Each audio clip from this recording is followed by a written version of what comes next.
Hey y'all, it's Megan from Made for Mermaids, and today we are working on the Morgan pattern. This is the ruched bodice with a simple skirt. If you want to see a plain bodice and tiered skirt, I will link it down below. So the simple skirt, you cut two skirt pieces on the fold, one for the front, one for the back. Then you'll choose your sleeve and you'll also cut two sleeves on the fold. Next, you're going to cut two back bodices on the fold, one for the main and one for the lining. Then you need two skirt waistbands, one for the front, one for the back. You also need two ruched ties. And then you need two front bodices. Make sure you're using the ruched front bodice. Make sure that you snip the bodice on the markings on your pattern piece. There are two little markings in the center, just two little scant 1/4 inch. And you're going to do that on both the main and the lining pieces. So once you have all your pieces cut, you can kind of set everything aside. And you're going to grab those bodice pieces and you're going to press a 1/4 inch towards the wrong side between those two scant cuts that you made. You're going to press that a 1/4 inch to the wrong side and you're going to edge stitch that small section in place. And again, you're going to do this on both your lining piece and on your main front piece. Next, you're going to place your two front pieces together with the right sides facing each other. So your lining and your main, and you're going to align the raw edges and that center section where we edge stitched it in place. And you're going to stitch the bodices together along the top curves. So from the top until you get to the part where you stitched, and then the part where you stitched to the top on the other side. I really like to use my sewing machine on this step so you get a nice clean finish. This is a 1/4 inch seam allowance, so I will use my sewing machine, and then I'm going to go back and I'm going to add clear elastic inside of that 1/4 inch seam allowance. If you do want to use your serger on this step, I would suggest at least basting it together first with your sewing machine, or using your sewing machine on the first inch away from the center on each side so that it doesn't move around when you're serging. So once that is stitched, again, I'm going to go back and add my clear elastic inside of the seam.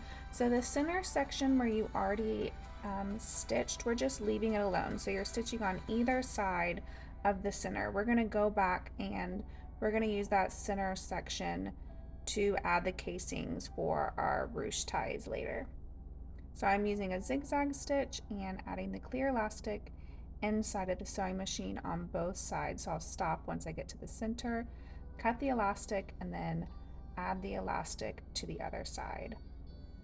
Once the elastic is stitched in, then I'll go ahead and understitch the bodice. So I'll press the seam and the elastic towards the wrong side or the lining side and just edge stitch on that side, catching the seam under, just so the lining and the elastic don't roll towards the main bodice.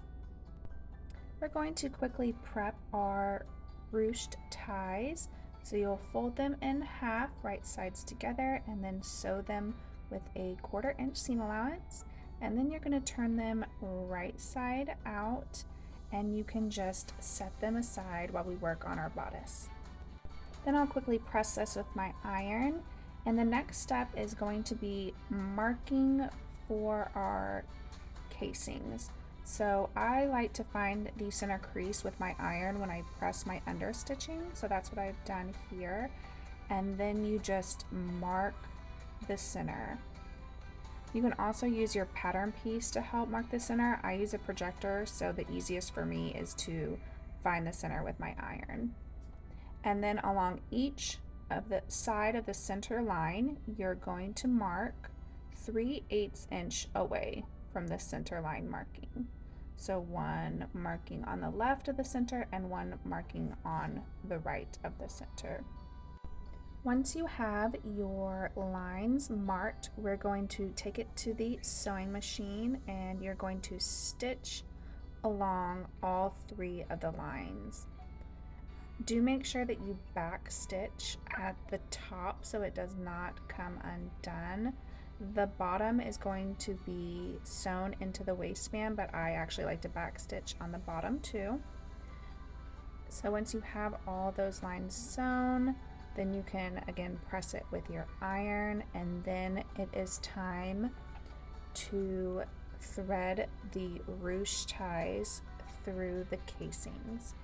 So I just use a safety pin, and you go from the bottom of the bodice to the top of the bodice and just use the safety pin to guide the ties through the top until you have just a little bit, half an inch sticking out from the bottom.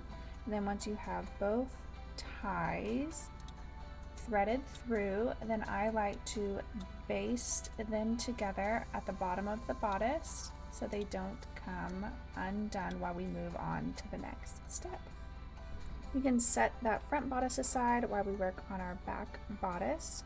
We are going to put it right sides together, the lining and the main, and you're going to stitch it together at the top of the back bodice with a 1/4 inch seam allowance, and then you will add your clear elastic to that seam. After you add the clear elastic, you will understitch, so press the elastic and the seam towards the lining side and edge stitch to hold it in place. And then we need to sew our side seams together. So you're going to open your back bodice, so pull the lining and the main away from each other, and then do the same with the front bodice. Now with this ruched bodice, it's a little bit harder to open because the lining and the main are sewn together with those casings. So what I like to do is work on the back, the lining sides, and then the main sides. So again, just put them, the linings right side together and the main pieces right sides together, and sew them along the side seams with a 1/2 inch seam allowance.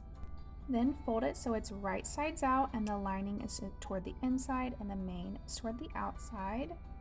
And you can set that aside while we work on our sleeves. So all the sleeves, you're going to press the top edge toward the wrong side. You're going to press it 1/2 inch down, and then we're going to edge stitch that bottom, creating the shoulder elastic casing. And then depending on which sleeve you chose, you are going to finish the bottom differently. The flutter sleeve has a 1/2 inch hem allowance, or you can leave the flutter raw and it will finish 1/2 inch longer. For the short elastic sleeve, there's a video, again linked below. You will press the elastic sleeve, the short elastic sleeve, up 1 1/4 inch toward the wrong side, and then the 3/4 and long sleeve, you will press the bottom hem up 1/2 inch towards the wrong side. All the sleeves except the flutter need to be sewn at the side seam before adding the elastic. Because I'm doing the flutter sleeve, I went ahead and added my shoulder elastic. If you're doing any of the other sleeves, then you'll want to sew the side seam first and then add your elastic and sew the bottom hem casing.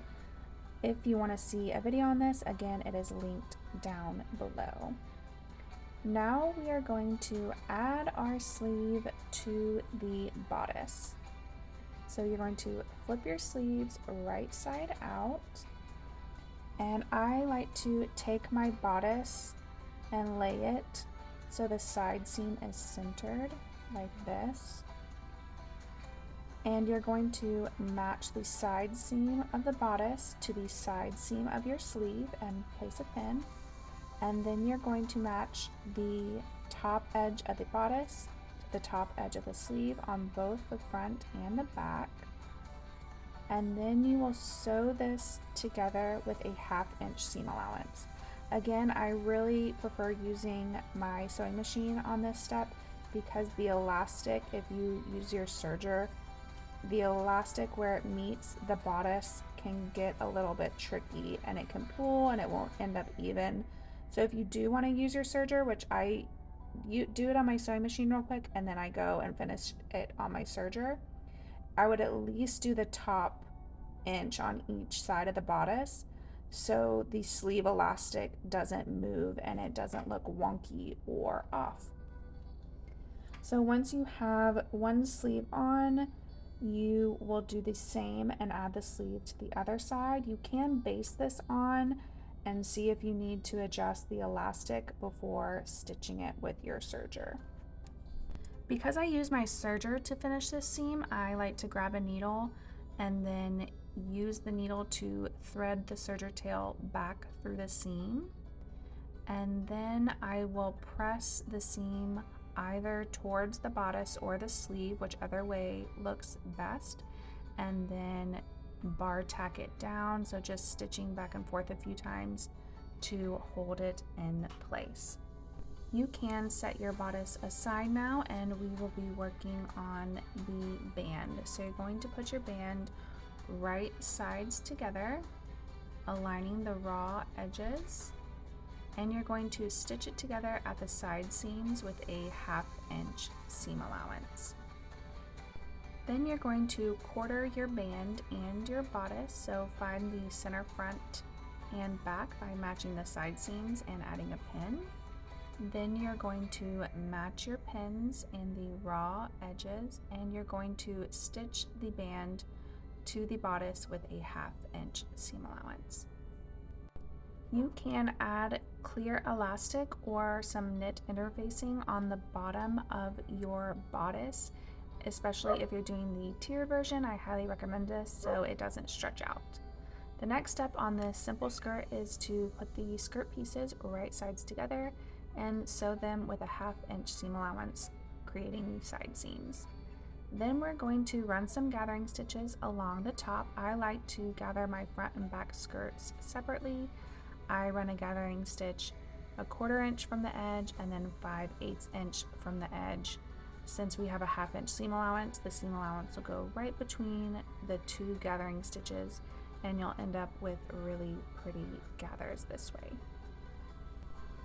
Now we need to attach the skirt to the bodice. So I like to split my skirt and bodice into either quarters or eighths, so split the quarter points. And this is just so I get the most even gathering. So I found all those points and then I start matching the points from the skirt onto the bodice and then I gather it to fit, just by pulling those gathering stitches until the skirt matches perfectly to the bodice. Then you're going to sew the skirt to the bodice with a 1/2 inch seam allowance. Again, I said it so many times in this video, I like to use my sewing machine first and then I will go back and finish it with the serger. And I do this so my gathering stitches don't kind of get eaten in the serger. I find that it kind of squishes them and they don't look as pretty if I just go straight in with my serger. Then I will pull my gathering stitches out and press my skirt and gathers with the iron. And then the last step is going to be hemming the bottom of the skirt. So I'm going to press the skirt up 1/2 inch towards the wrong side and then edge stitch the skirt in place. Once you try your dress on, you can adjust the ruched ties, and I like to tie it in a knot at the end and then this trim off the extra. And that's it. Your Morgan is complete. If you make one, as always, we love to see them in our Facebook group or tag us on Instagram at Made for Mermaids, #MadeForMermaids, #Morgan Pattern. If you have any questions, you can leave them down below and I will try to answer as best I can. Thank you. Bye.